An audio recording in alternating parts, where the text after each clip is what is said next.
Welcome back to VideoDB Daily, your go-to source for quick updates on AI and video infrastructure. Today we're doing a deep dive into OpenAI's latest announcement. It's a pretty big update for developers, and it's all about agents. Now you might be thinking, what exactly is an agent? Well, imagine ChatGPT, but instead of just answering your questions, it can actually perform tasks for you. It's kind of like your own personal assistant, but one that can browse the web, do research, or even interact with other applications. OpenAI has noticed something interesting. Developers love these advanced AI models, all their reasoning, the multimodality, but when it comes to actually building these agents, it's a struggle. It's like they've got all these amazing parts, but putting them together into a working machine, well, it's been slow, and the results are fragile. A lot of developers are frustrated. So what's OpenAI's solution? They've released this whole suite of new tools, APIs, and even an open source SDK, all specifically made for building these really robust, reliable agents. They've zeroed in on three key areas where developers need the most help. First up is accessing information. OpenAI has introduced three very powerful built-in tools: web search, file search, and computer use. Web search, pretty self-explanatory, right? It lets those agents access up-to-date info straight from the web. But here's the cool part.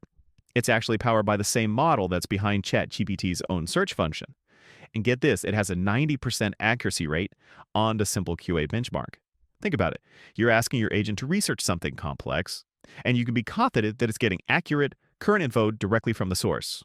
Okay, so next we have file search, and this one lets developers upload their own documents, like reports, research papers, anything really, even meeting notes, and it makes them instantly searchable by the agent. So it's like having this superpowered research assistant who can just go through tons of information in seconds and pull out exactly what you need. And of this computer use. This is a really interesting one because it actually lets the agents interact with computers. And we haven't really seen this before. And we just imagine an agent that can not only look for info online, but it can also navigate through different applications, fill out forms, even like control your mouse and keyboard. Now, these tools are pretty amazing on their own, but things get really interesting when you start combining them. And that's where OpenAI's new Responses API comes in. The Responses API, you kind of think of it like the conductor of an orchestra. It coordinates all of these different tools and models so they can work together to get these really complex tasks done. Let's say you ask your agent to put together a presentation on, video encoding or something. So the agent could use web search to gather all the latest info, then use file search to find maybe some supporting documents that you have saved on your computer, and then it could even use computer use to actually create those presentation slides. And all this would just happen in the background. The agent takes care of all that complicated coordination between all the tools and models. It's really pretty amazing. Now, OpenAI has also released something called an agent SDK. Basically, it's a toolkit that makes building and managing these complex agents even easier for developers. And with this agent SDK, developers can turn any Python function into a tool for the agent. So it means they can easily integrate their existing code and tools into the agent's workflow. So it really speeds up the development process and makes things much more efficient. But it's not just about making things easier for developers. OpenAI is really focusing on safety and reliability here, especially when you're talking about agents that can interact with computers. So they've implemented a lot of safety features, things like checks to prevent, any malicious code injection. And they also have confirmation problems for tasks that might be a little bit sensitive. And then they have tools that isolate the agent's environment from the rest of your computer. So, it's really important stuff when you're dealing with these powerful agents.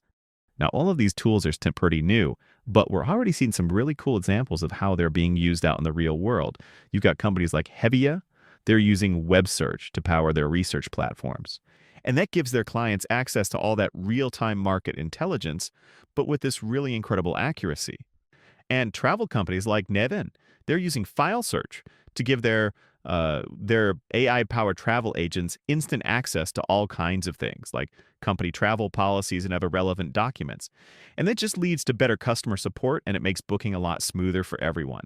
And then you've got companies like Lumini, and they're using computer use to actually automate complex workflows for these big enterprises, even the ones that are stuck with those old legacy systems that don't have modern APIs. So these are just a few examples, but it really shows how OpenAI's agent tools are changing the way businesses work. And, we're just getting started here. As these tools become more popular, I think we're going to see the more amazing applications. It's kind of blurring the lines between what humans can do and what AI could achieve, and that's exciting. So what does all of this mean for OpenAI's platform? What's the future looking like? Well, the chat completions API, it's a popular one, it's going to stick around.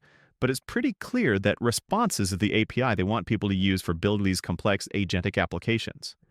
And the Assistance API that was in beta, it's actually being phased out in 2026. But OpenAI is providing a migration guide, so that should help developers switch over to the Responses API, which is much more powerful anyway. But the most important thing here, I think, is that OpenAI is really committed to making 2025 the year of the agent. They're betting big on agents. They see them as the next big step in AI, moving past simple question answering to actual task execution and real-world problem solving. But it goes beyond just automating tasks. It's also about augmenting human capabilities, getting us access to tools and insights that, well, we couldn't even imagine before. So what does this all mean for you? How can you apply all this to your work or even your personal life? Think about it. The tasks you handle every day, at work, at home, other things that, feel repetitive, time-consuming, maybe just honestly a bit boring. Could an agent do those things for you? And then what could you do with that extra time and energy?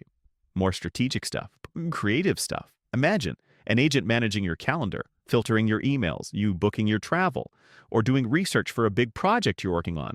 These aren't just like futuristic fantasies anymore. This stuff is getting real with these advancements we're talking about. The possibilities are, truly huge. And we're only just beginning to figure out what's possible with these tools. Honestly, I think you should go check out the OpenAI documentation. Explore these tools yourself.